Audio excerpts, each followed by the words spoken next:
Nice to see everybody here. Very pleased to be gathering here in the Resilience Hub. And for those of you who don't know, the Resilience Hub embodies all of the work and the initiatives of the Race to Resilience.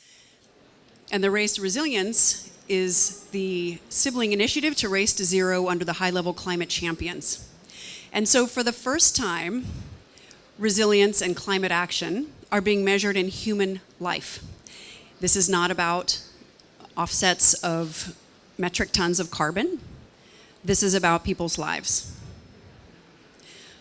I'm Kathy Boffman-McLeod. I'm the director of the Adrienne Arsht Rockefeller Foundation Resilience Center at the Atlantic Council. We are thrilled to be here today. We are here to talk about extreme heat and addressing it, and extreme leadership for extreme heat.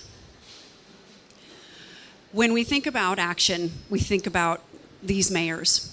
And these mayors, including Juan Espadas, from whom we'll hear in just a moment, Mayor Iván Aki Sawyer from Freetown, Sierra Leone, Mayor Kostas Bakoyannis from Athens, Greece, and Mayor Daniela Levine Cava from Miami-Dade County. These mayors are at the vanguard of climate adaptation and resilience leadership, and they are especially leaning in to extreme heat to solve this invisible, pernicious, and deadly problem.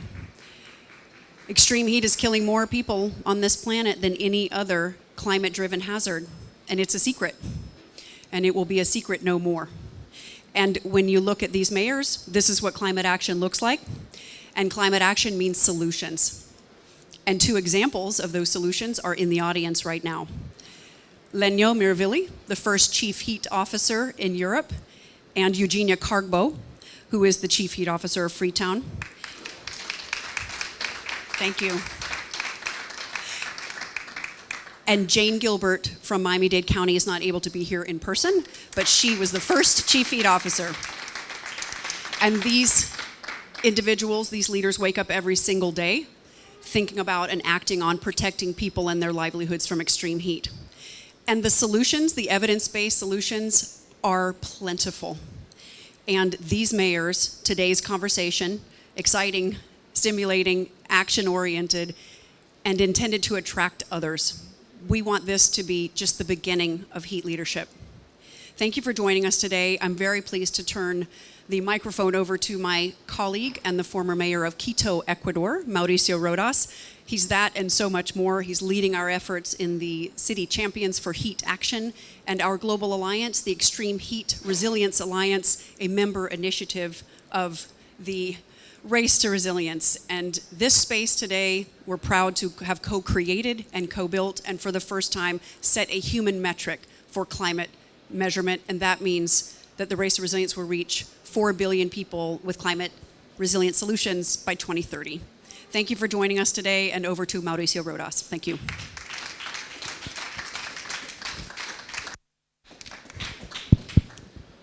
Thank you so much, Kathy, for that introduction. It is a great pleasure to be speaking to you today. Today is about talking on solutions, on how to address the silent killer, extreme heat, which, as Kathy mentioned, is killing more people than any other climate-related hazard. And of course, we need mayors to do that. So we are particularly thrilled to have this amazing group of mayors joining us today as city champions for heat action to undertake key and bold measures to tackle extreme heat in their cities.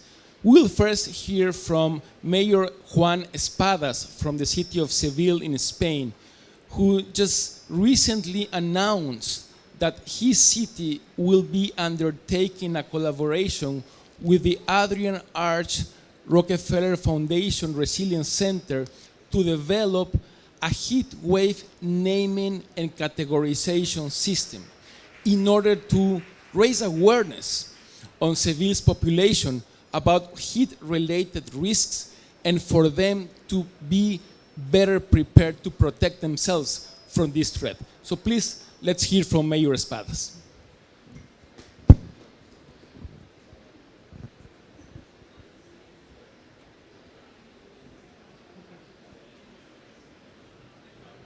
Buenas tardes, soy Juan Espadas, alcalde de Sevilla. Quería enviaros un mensaje de ánimo y de esfuerzo en el trabajo que estáis desarrollando en la COP26 en Glasgow, en el conjunto de ese diálogo entre las ciudades y la Fundación Adrián Arsht Rockefeller para conseguir seguir avanzando, comprometernos en la lucha contra el cambio climático y también, evidentemente, en la adaptación a los efectos del mismo. Quiero destacar que Sevilla ha dado un paso al frente para avanzar en materia de ciencia, investigación y también en la concienciación a nuestra población sobre una cuestión como las olas de calor extremo, de las que en el sur de Europa conocemos bien sus efectos y también en mi ciudad, en Sevilla. Creemos imprescindible trabajar, y así lo vamos a hacer con la Fundación Adrián Arsht Rockefeller, para constituir una referencia en el ámbito mundial respecto a cómo nombrar, cómo catalogar estas olas de calor extremo y cómo informar y concienciar a la población sobre los efectos en la salud y cómo efectivamente prevenir los daños más graves. Para ello, en el trabajo con la Fundación Rockefeller, vamos a trabajar también con instituciones españolas, con universidades, con centros de investigación, y vamos a hacer también un trabajo de concienciación con la ciudadanía. Espero que aporte, como ciudad de Sevilla también, elementos y argumentos suficientes para que otras ciudades del mundo avancen en la misma línea y consigamos entre todas tener una nueva metodología de trabajo para nominar y para catalogar justo esas olas de calor y, por tanto, para dar mensajes e información clara a la población y poder seguir preparándonos, sobre todo para ese inevitable cambio climático que tendremos en los próximos años y para poder adaptarnos mejor también y tomar las decisiones correctas. Un saludo muy fuerte y, Mauricio, en especial a ti también, como gran conductor e impulsor de este programa.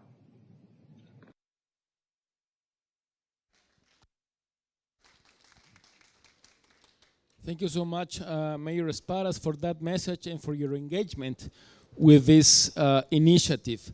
And this is what the Extreme Heat Resilience Alliance and the City Champions for Heat Action initiative is all about having mayors that are taking innovative and disruptive initiatives to tackle extreme heat, to protect their populations, and particularly the most vulnerable. So that's what I would like to talk about today with our fantastic group of mayors joining us today, because 3.5 billion people will be affected by extreme heat by the year 2070. 1.6 billion of them will be living in urban areas. That is why it is so important to understand the risks that cities, urban areas around the world are facing regarding extreme heat. Now, the city of Freetown, and I am really pleased to have my dear friend Mayor Aki Sawyer with me today. Freetown is not a stranger to heat. And thanks to your leadership, you became a founding city champion for heat action. Recently, you appointed the first African chief heat officer and announced the setting up of a heat health task force. But there are still pending tasks. For example, you have highlighted the need to develop relevant climate risks and health-related data. So my question is, how does a city in Africa face the threats of extreme heat, and what are the main challenges you have to address, and what are some of your future strategies to tackle them?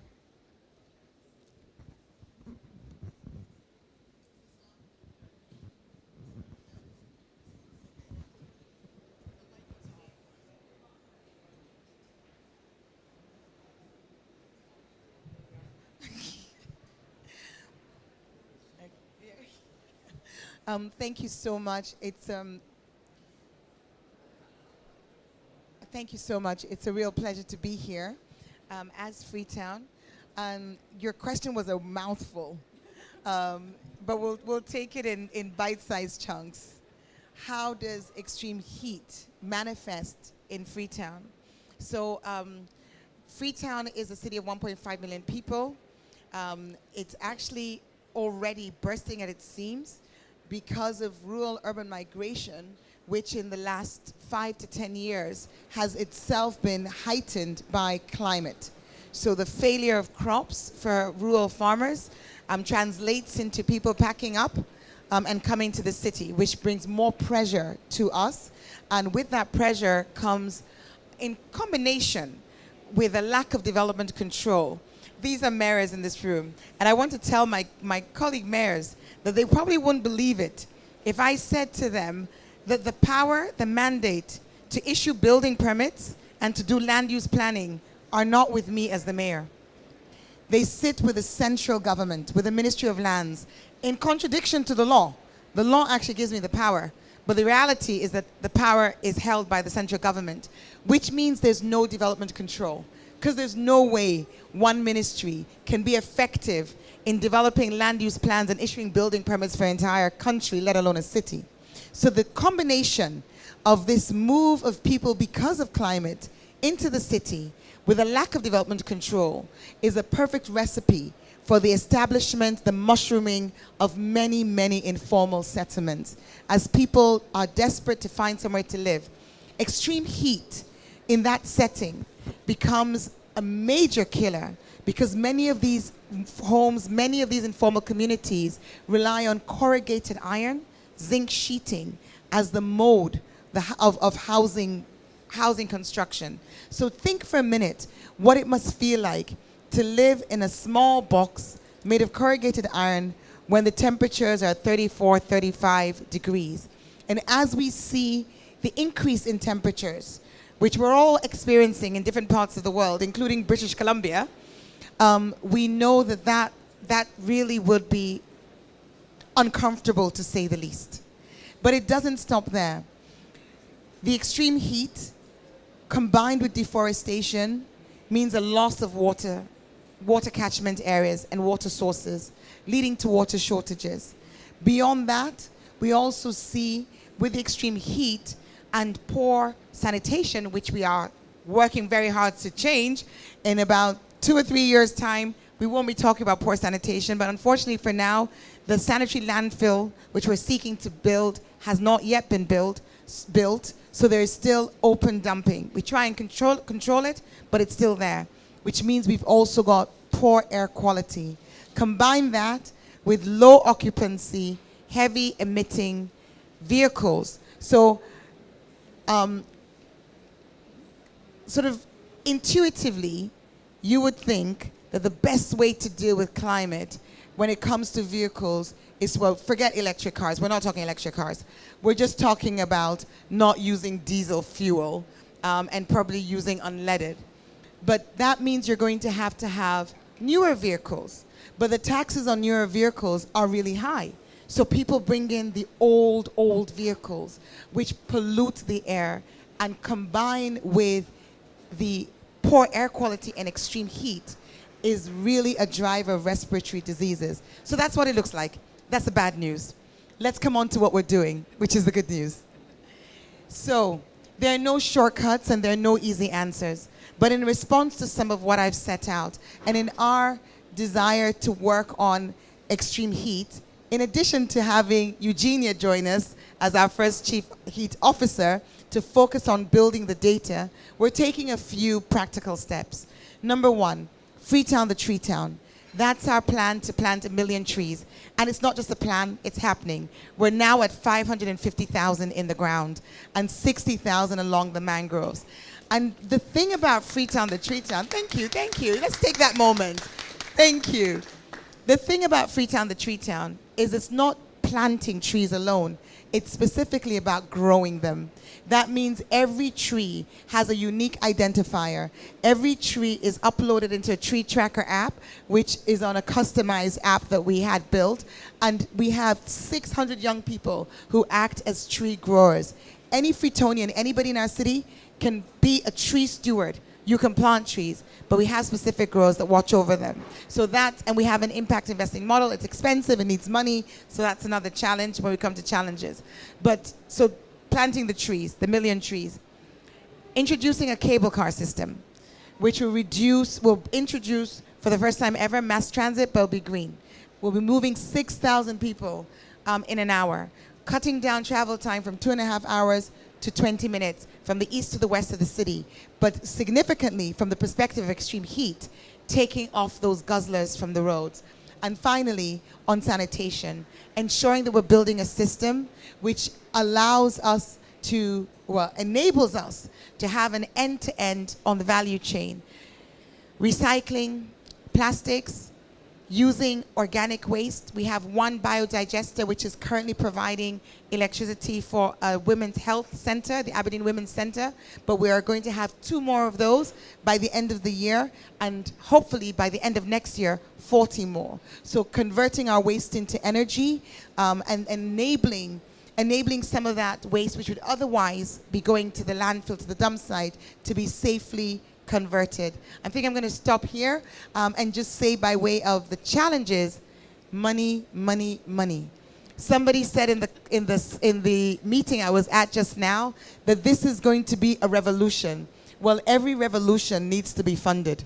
So we need the funding for the revolution. Thank you.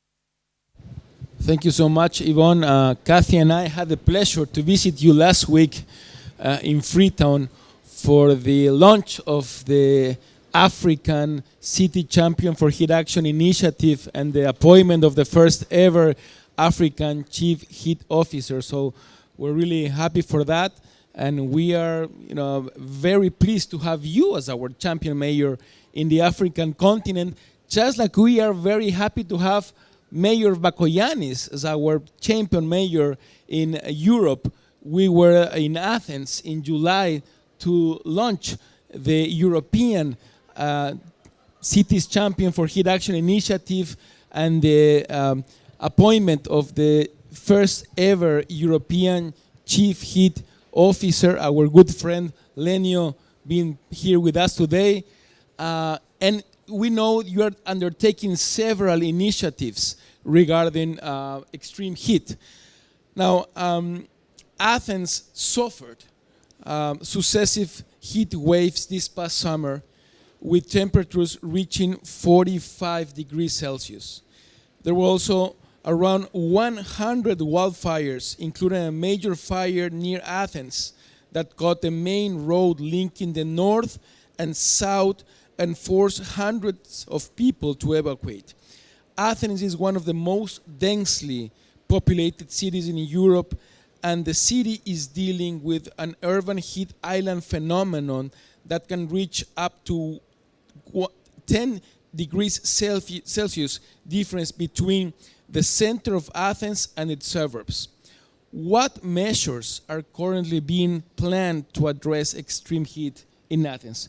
Mayor Bakoyannis, the floor is yours. Well, good afternoon, and many, many thanks for the invitation. And of course, thanks to the Arsht, Rockefeller Foundation, and the Atlantic Council for the leadership. We are extremely grateful for all the support you generously offer all our cities. So, kudos and many, many thanks. Now, I was listening to you describe Athens, and it got a bit scary there for a second. Ladies and gentlemen, things are clearly not that bad. Why am I saying this?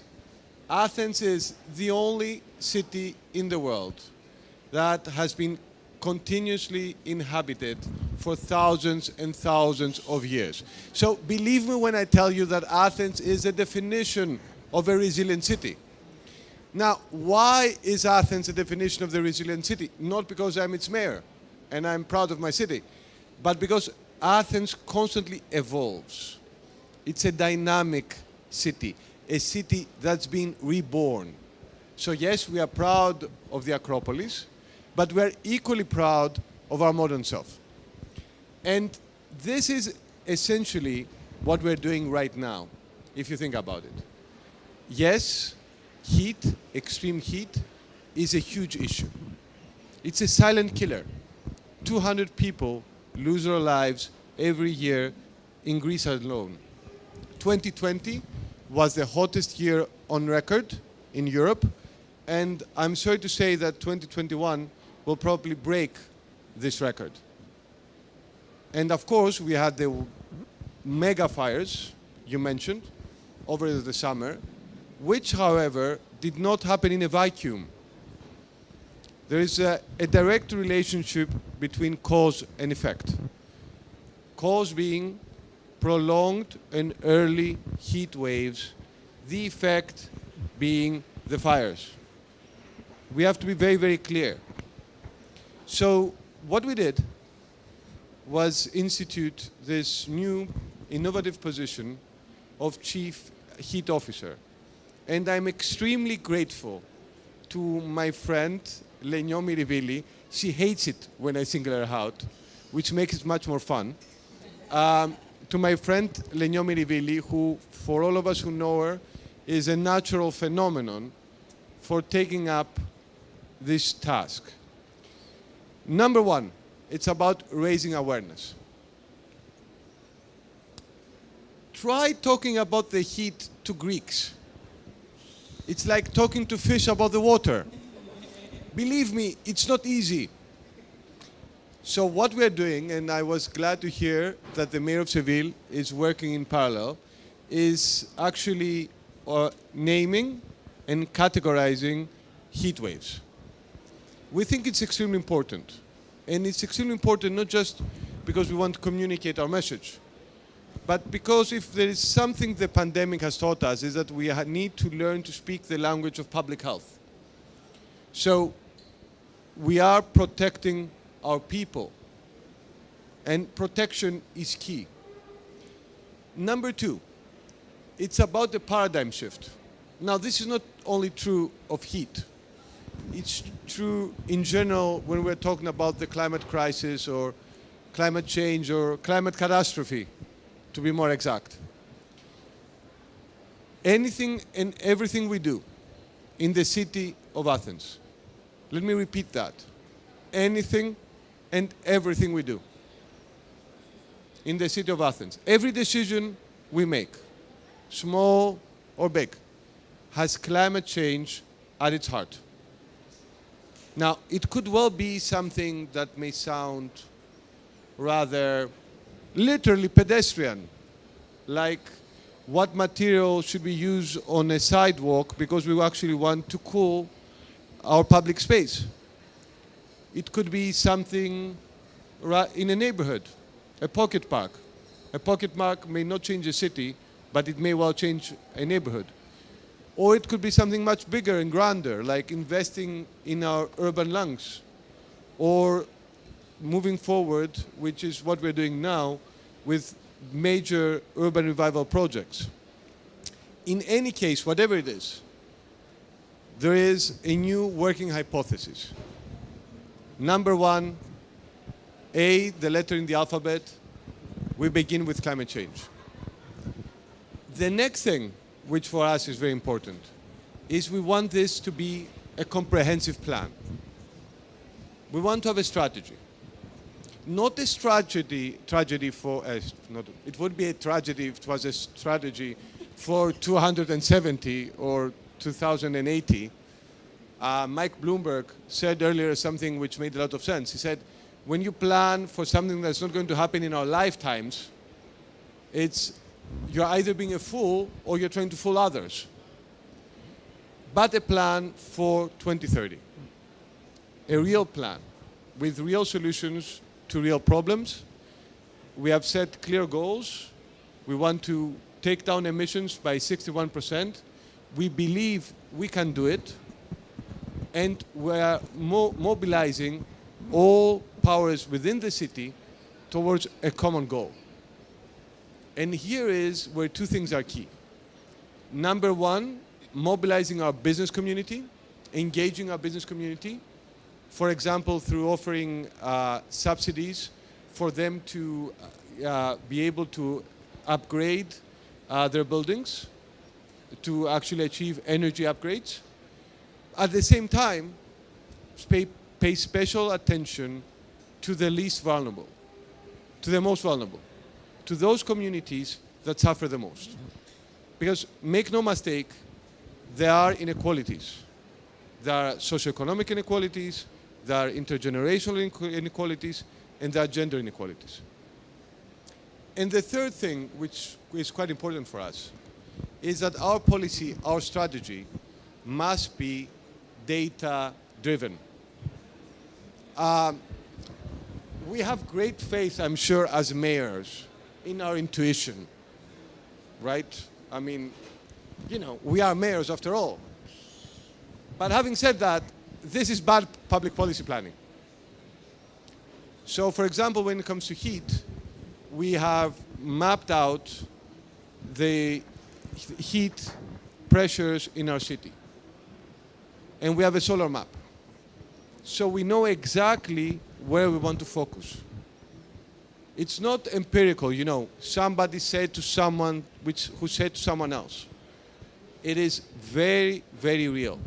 And at the same time, we make sure to actually use data to estimate the impact of the change we deliver. So, for example, you have a new big water fountain. How many degrees did the temperature fall in the square? In case you're interested, 3 degrees. Or another example, you are moving forward with pedestrianization of a big avenue. What does this mean for CO2 emissions? In case you're interested, 27% down. Now, all this may sound a bit too small for a COP, right? I mean, it's probably a bit too small for the Financial Times or for the New York Times because it's on a neighborhood level. But here is my final pitch. Climate change is about working bottom up. It's about the quality of life of everyone. It's about winning daily small battles, about small victories. And all these small victories sum up and they become something big. And you know what? If you start winning, even if you start winning small, you build trust. And trust is big. So many, many thanks for everything.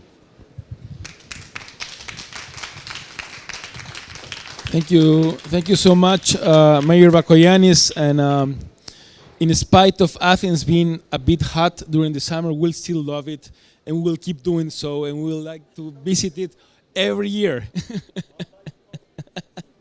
It is a beautiful city.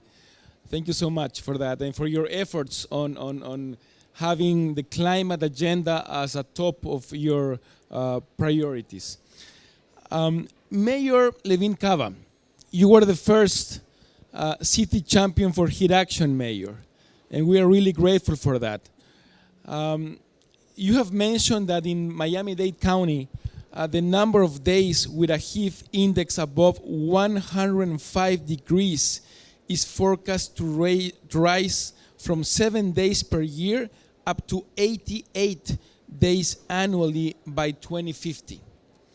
To address this reality, you have undertaken several actions, from partnering with the media and NGOs for conducting awareness campaigns to incorporating cool pavements. Can you please elaborate on the type of actions you are implementing to safeguard your population from heat health-related risks? Well, thank you so very much for including me on this panel with these wonderful mayors that are now my best friends, because we form a very special group of the early adopters of this anti-heat strategy. And I can just imagine listening to what's happening in Athens, that next time I book my Airbnb, they'll be telling you what's the temperature, average temperature in that location. And block by block, people will opt for those areas that are cooler, have more shade, have more fountains.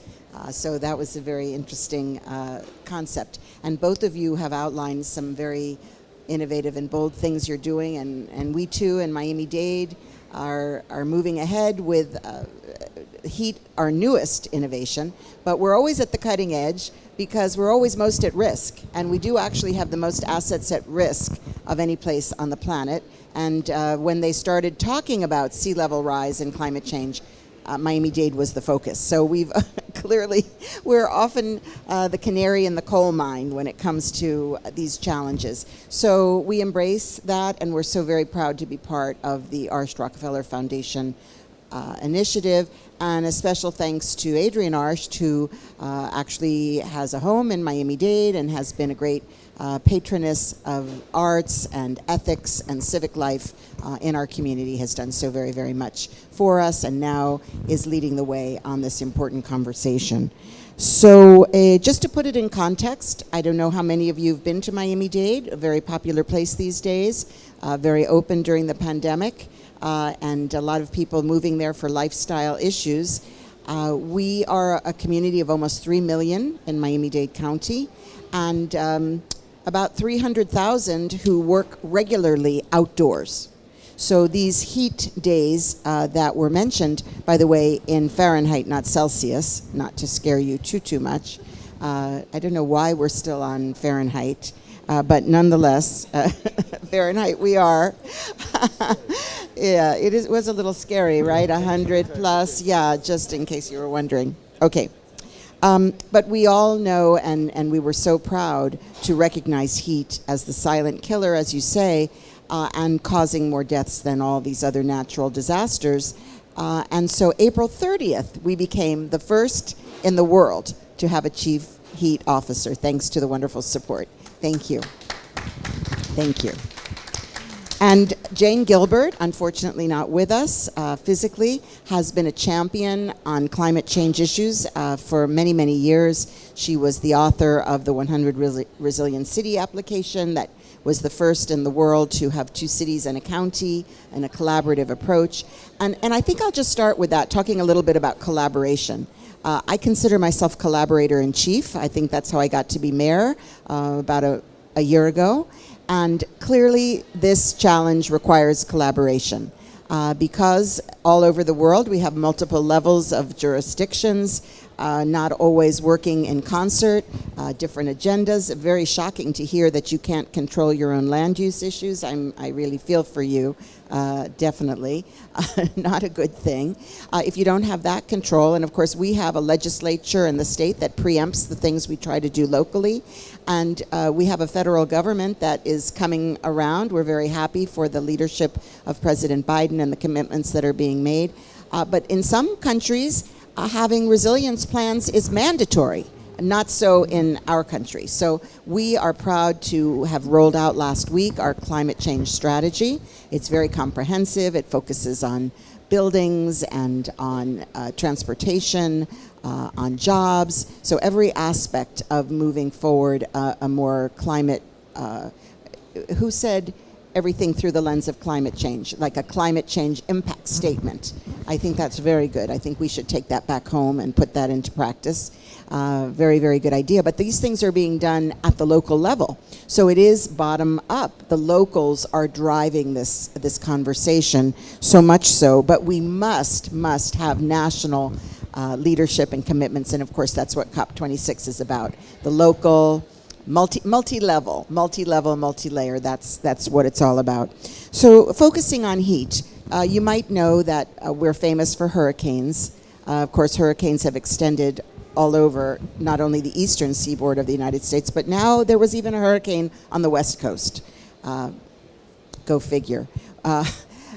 We were spared any hurricanes in Miami-Dade County this past year. That's because I'm a new mayor and they wanted to take it easy on me after the Surfside building collapse. So I'm very, very grateful. Thank you, God. No hurricanes yet, but just always have to knock on wood just in case. But that doesn't mean they're not coming, and they're not coming faster, bigger, longer, more water.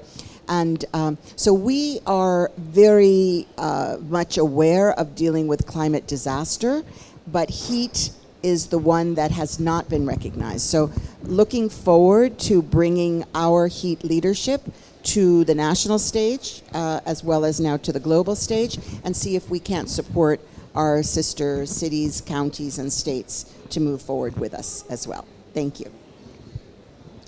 Thank you so much, Mayor Levin Cava. And you were mentioning something regarding the importance of having a naming and ranking system for hurricanes. Yes. And that has proved to be a very effective mechanism to raise awareness in the US Yes. ever since the 50s. So Yes. I would like to ask this question to Mayor Bakoyannis, because we know you are developing a categorization system for heat waves in your city along with the meteorology agency of Athens. So could you please comment to us about that? I think that's just like the mayor of Seville mentioned, that's a very avant-garde initiative, and I think it's great that you as a city champion for heat action mayor are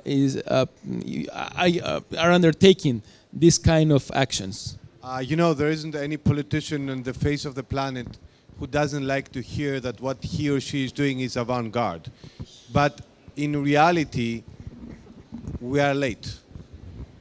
In reality, we should have done this decades ago. We have a methodology that works.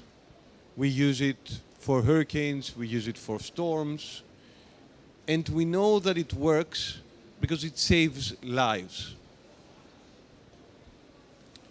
We are now moving forward in Greece, applying the same model to heat waves. Again, with the same logic, that we want to save lives. It's going to begin next summer. I am very optimistic. I think that the Greeks will adopt the system, will make the necessary mental shift very, very quickly. And I hope that the rest of Europe, and the rest of the world for that matter, will follow swiftly. Thank you so much for that, and congratulations for that initiative, Mayor Bakoyannis. I think that mayors are the closest political authorities to people, and they know their everyday concerns and problems. So that's why a priority for mayors should be saving people's lives, protecting people's lives, and that's what all of you are doing, so congratulations for that. Yvonne, I would like to ask you to please comment to us details about the ways in which you are motivating people to be part of the Tree Town initiative. We learned with Kathy last week about very interesting mechanisms by which you are engaging the community to be part of this great endeavor. Could you please talk to us about that? Thanks. Thank you. And just to say, it was a real pleasure to have Kathy and Mauricio in Freetown, and for them to actually get a little bit more of an understanding of the context that we're dealing with and the differences. Cities are so different in different parts of the world, but climate change is affecting us all, and we need to have our contextualized solutions, contextualized responses. So in terms of getting ownership, you mentioned how do you talk to a Greek about extreme heat or heat in general. In many instances, how do you talk to people about climate when there's so many more immediate existential threats in their view? Low life expectancy, challenges with, accommodation, we mentioned, jobs and so forth, very high unemployment. But it's really critical that we do bring communities along, because there's nothing that's going to happen on a significant scale without there being ownership. Government cannot do things to people. They have to do things with people. And so what we've sought to do is to, in the first instance, really talk not so much about climate change and extreme heat and air quality, things which feel maybe a little bit, intangible and removed, but rather to talk about, don't worry about it. Okay, thank you, Brother Mayor. But rather to talk about what impacts people have on their day-to-day.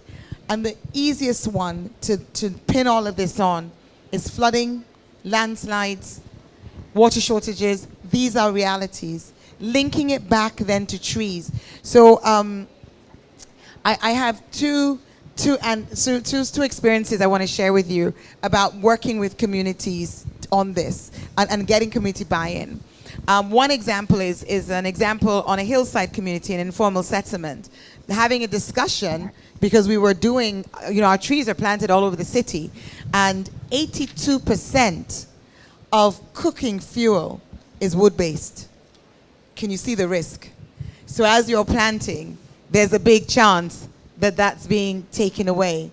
So there's a real need to get that ownership, to get that sense of this matters to me and it needs to be protected. And very simple, very, very simple thing that you could do in a school is to have a conversation and say, okay, tree cover leads to water. Take a saucer of water, put one under a tree, put one out just on the open. Let's see which one of these is going to dry up. That is what is happening to your water source. That is why you have no water in the dry season. That is why your young children are having to wake up at 3 in the morning to go walk long distances to fetch water. We can change that by planting the trees. And then on the mangroves, which is another critical, so that's hillside, mangroves, destruction of mangroves being driven by this desire for housing, it's incredibly sad, and again comes back to this lack of development control. The use of waste material stacked along the coast to create land. How it's not exactly how Holland was built, but you know the same concept. Land reclamation, but in this case using waste. But it kills the mangrove. And with killing the mangrove, you're also losing your fish population, which increases poverty and increases lack of access to protein.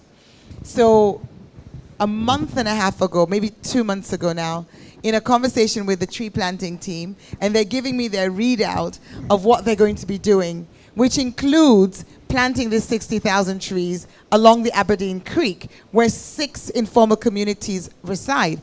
And I said to them, have you spoken to the communities? Oh, yeah, Mayor, we did a presentation. I was like, you did a presentation? Okay, and what did they say? Because you are going to go and plant those trees and they are going to be gone in 2 weeks' time because no one is going to own this. And I suggested that we actually go and invest some time. We spend 4 hours with the community, really getting under the skin of what the issue was. And we changed the structure.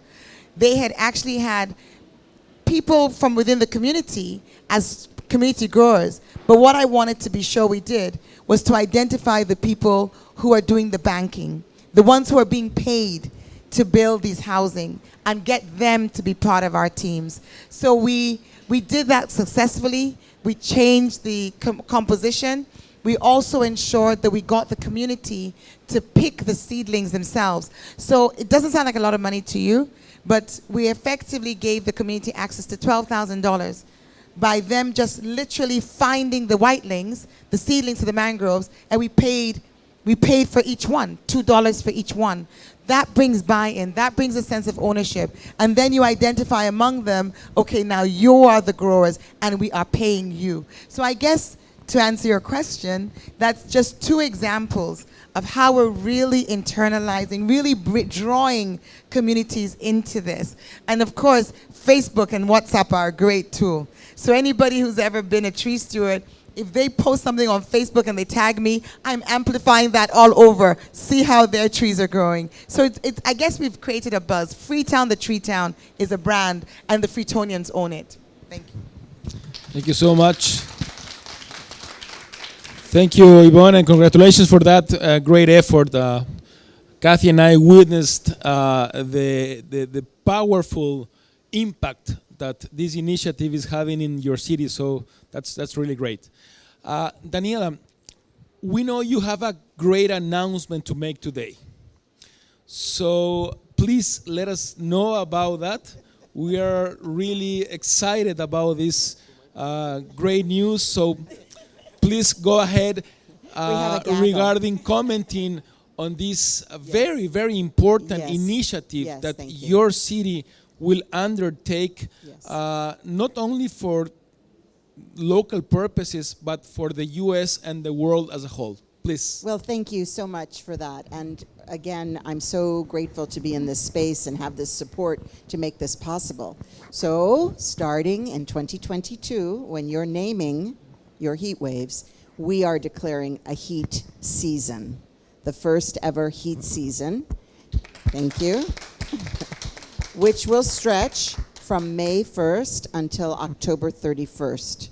And this will be the season in which we will be on alert, just as we are for hurricanes. Our shelters will be ready to go. If needed, we will create shelter space for those who cannot safely stay in their homes because of a heat wave.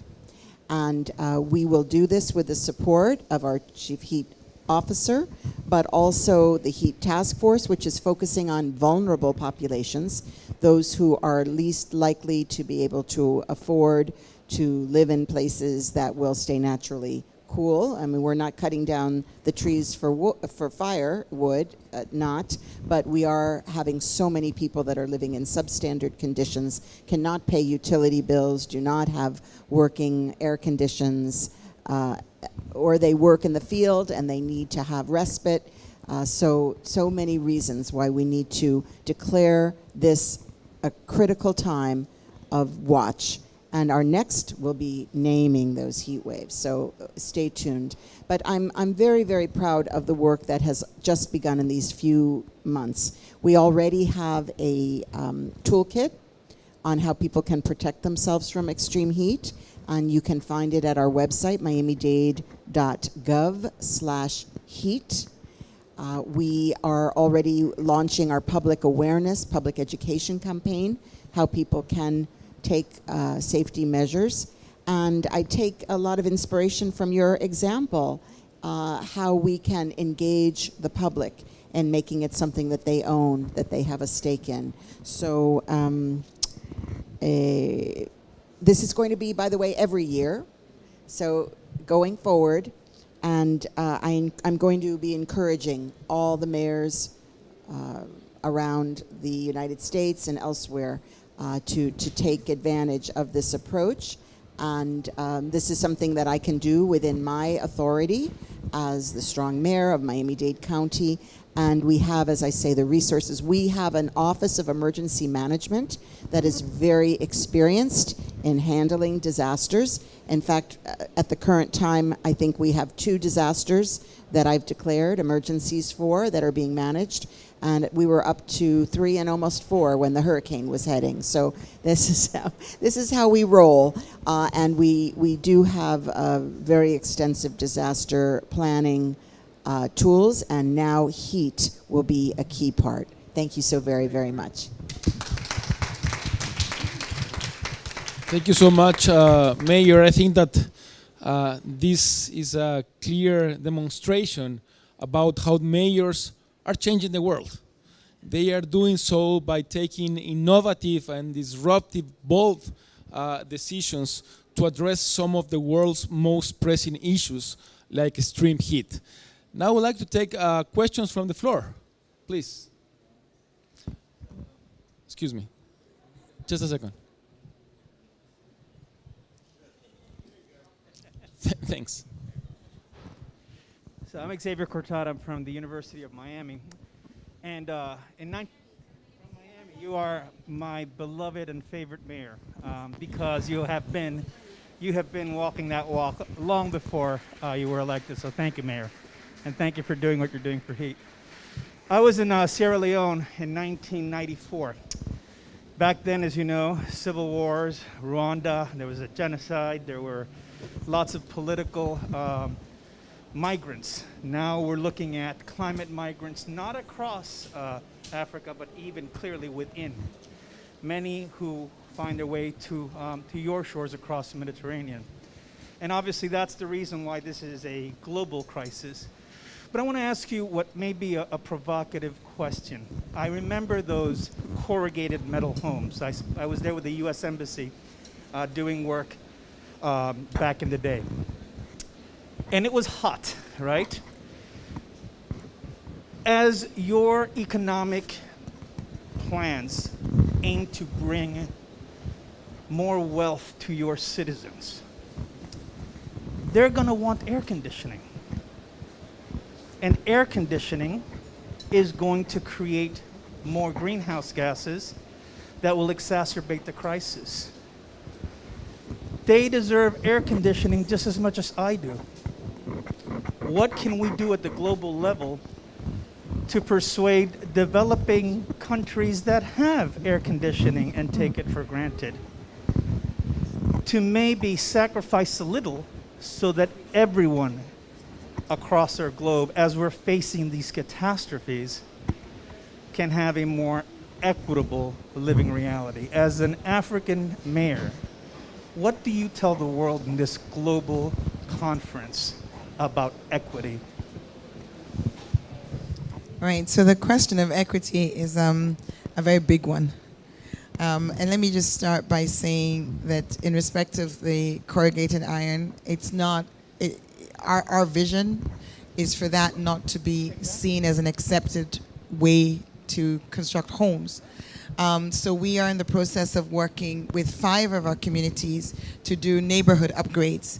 And a key feature of that is changing the structure of the housing.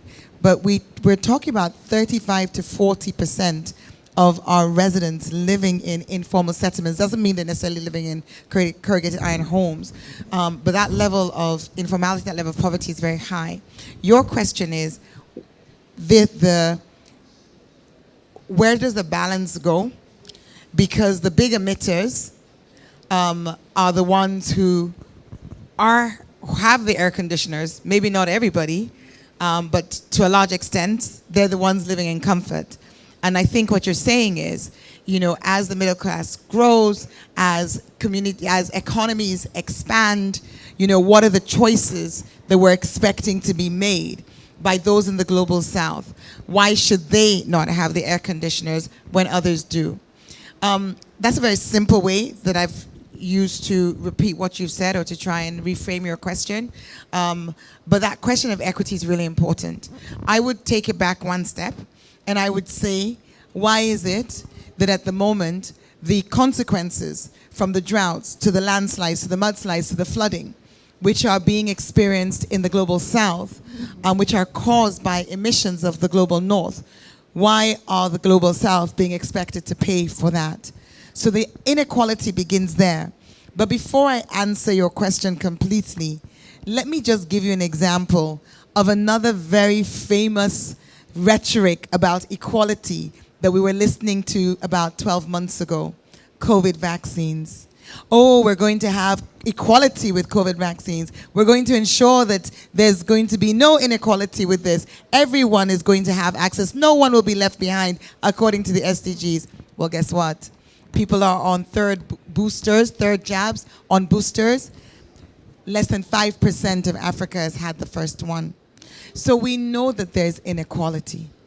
And I think the way I like to frame this particular one with climate is that if you think you are leaving anyone behind, think again.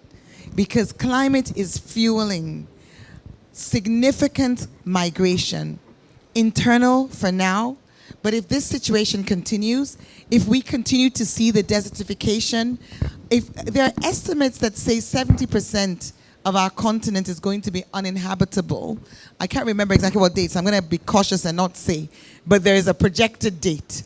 And that's crazy because that's billions of people, you know. So we really do need to think about this. And I wouldn't come at it from air conditioner or air conditioner. I'd come at it from policy. I'd come at it from the seriousness within which the rhetoric becomes reality in respect of reducing greenhouse gas emissions, in respect of removing carbon from the environment, which is where the tree planting and other methods of sequestration come in. And I'd say that that's where the emphasis has to be. There are 10 countries that account for 70% of emissions. Let's not talk about my air conditioner versus yours. Let's talk about bringing that greenhouse gas emission level down. And at the same time, talking about making finance, not in theory, not in theory. I sat next to someone at a dinner last night, and they said the 10 billion, 100 billion for Global South, which was pledged 10 years ago. I said, that money was never real, was it? And he said, nah, it was never real. It was a conversation that somebody had, and there was nothing behind it. And 10 years down the line, yeah, it was definitely never real, because we've seen less than 100 billion in that 10 years, and 75% of that has been concessional loans. So let's actually now stop playing about this and really see money come behind this, money that gets to people, which means coming to the local authorities, not necessarily staying at the nation states, and let's see accountability.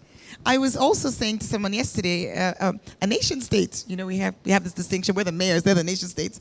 I was saying to a government official that, you know, these nationally determined contributions, they're so nice, aren't they? Nobody holds you to account. You make them, you come, you do you don't do like, you know, there may be some conversations, some speeches, but at the end of the day, nothing is tangibly holding you to account. Maybe that's what we need to change. So, air conditioner, policies. Let's reduce greenhouse gas emissions, and let's also make sure we're not bringing in policies such as telling countries in the Global South that they cannot invest in gas. If there is no power, there will be no growth. Renewable power is very important, and I highly recommend it to you, but we actually need not fossil fuel as in the real heavy stuff, coal and oil, but at this point, we need to be able to use gas because we don't have reliable sources of power. So an appreciation that one size does not fit all, that in order for us all to get there, the inequalities cannot be increased. And that means that we're going to do this transition at different paces. Thank you.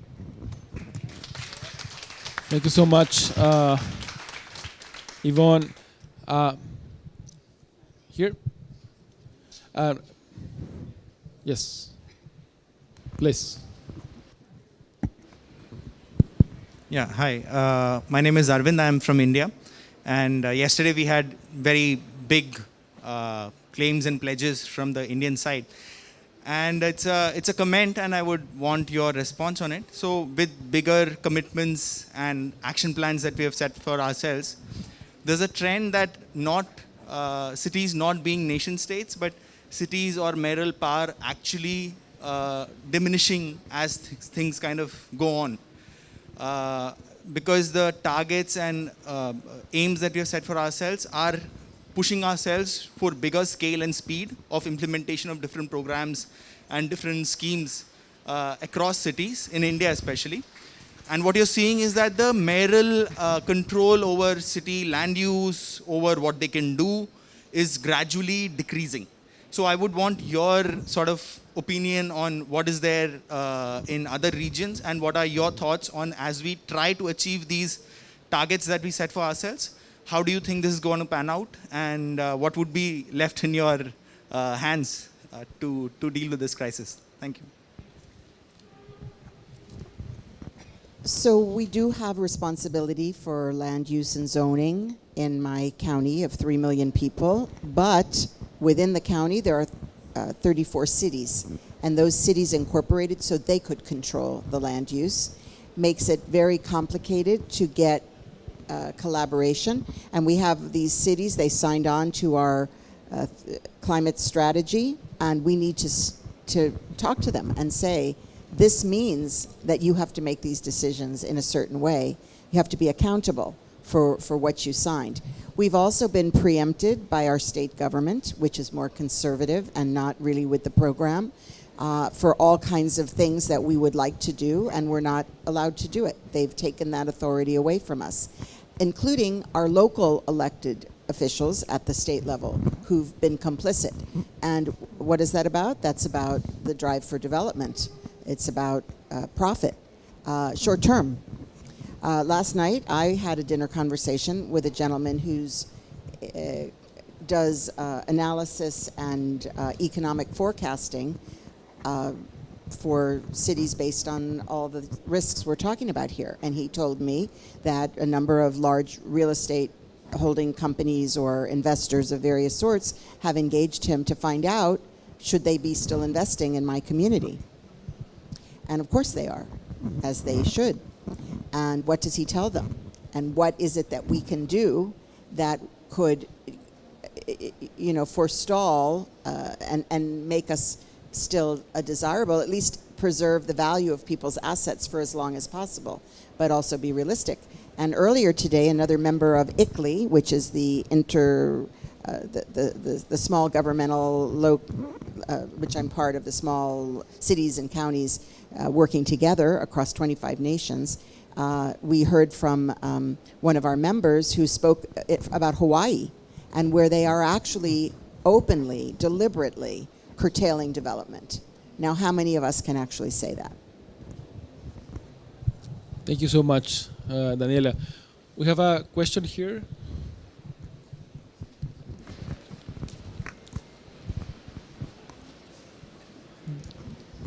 Daniel Stander, non-resident senior fellow at the Atlantic Council.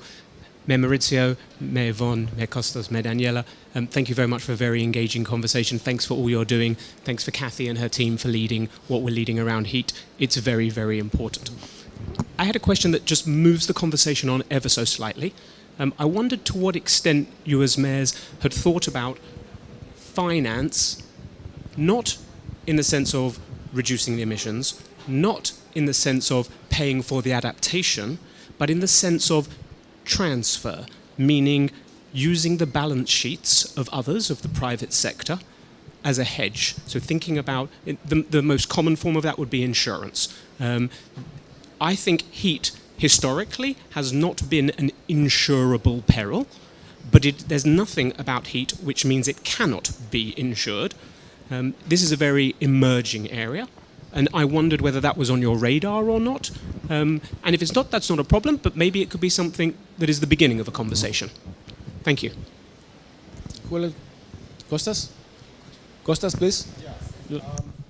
Well, that's a really interesting question, and you're absolutely right. It does take the discussion to the next level.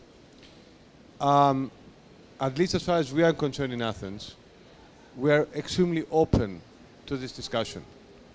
Now, of course, the devil is in the details, which I'm sure you will appreciate, because we're talking about a highly complex financial instrument. So it's not just a yes or no answer.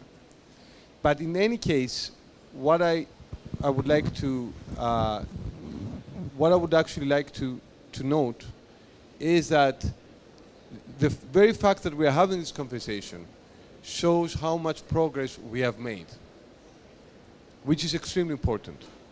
And this is a progress where, to follow up also on the previous exchange you had with our friend from India, where it's very important that cities actually play a catalytic role.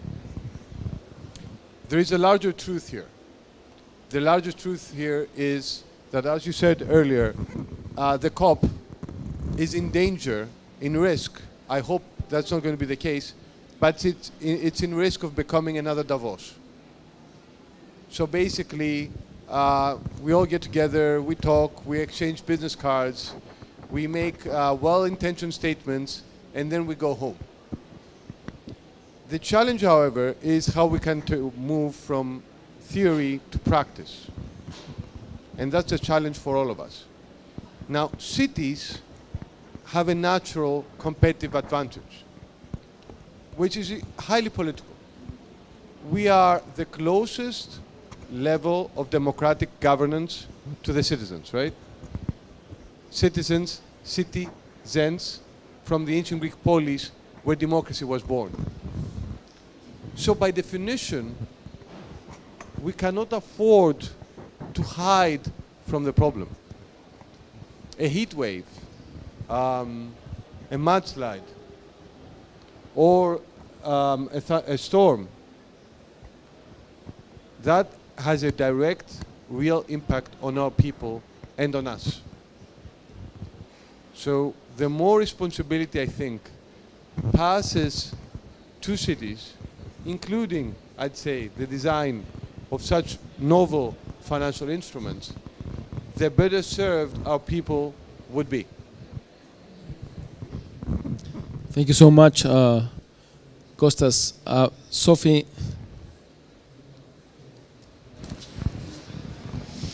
Hi, everybody. Thank you so much for a really energising event from all of you. It's really wonderful to hear both the challenges, but how you're all working collectively to overcome them. And that's quite refreshing in a conversation of conversations, day 2.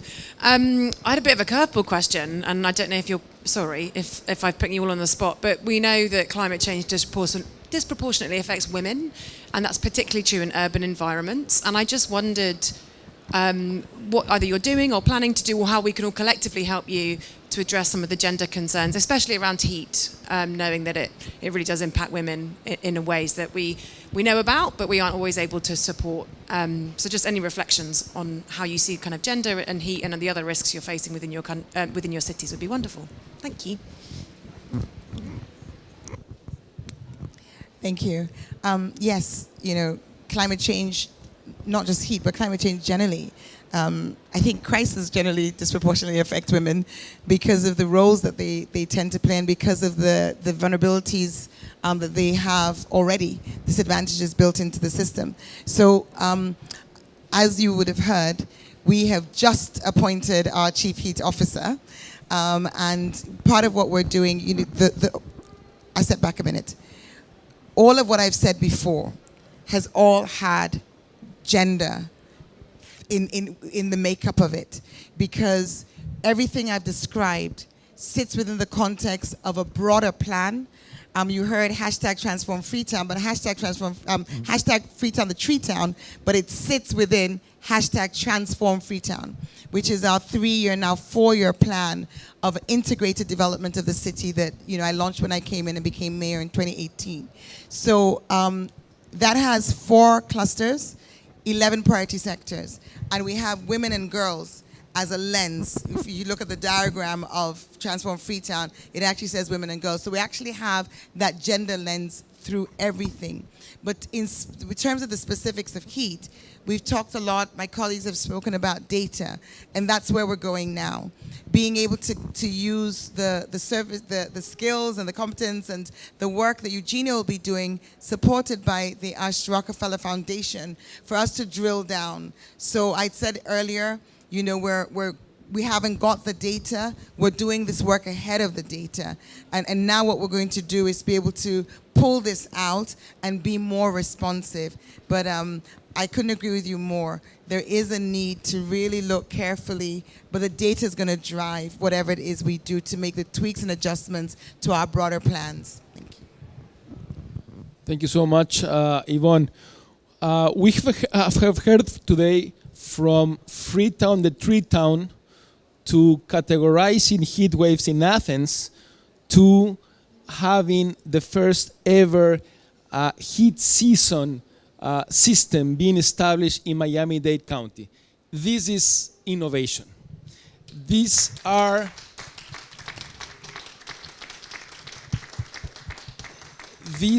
really disruptive actions being taken by mayors to undertake the threat that kills more people regarding climate, extreme heat. Congratulations, mayors. It is really great to see what you are doing, and you're inspiring mayors all over the world. This is all about what City Champions for Heat Action is aiming to do. So thank you so much for that. And now I would like to hand it to Kathy. Thank you, Mauricio. Thank you all so much for being a part of this conversation, first ever. We have made some exciting announcements, yes, but let it be the first of many. Mayor Bakuyanis said, we're in the conversation. We're having the conversation. The Extreme Heat Resilience Alliance is built to help you solve those problems. We have public awareness solutions. We have public policy solutions and toolkits. We have finance and risk tools.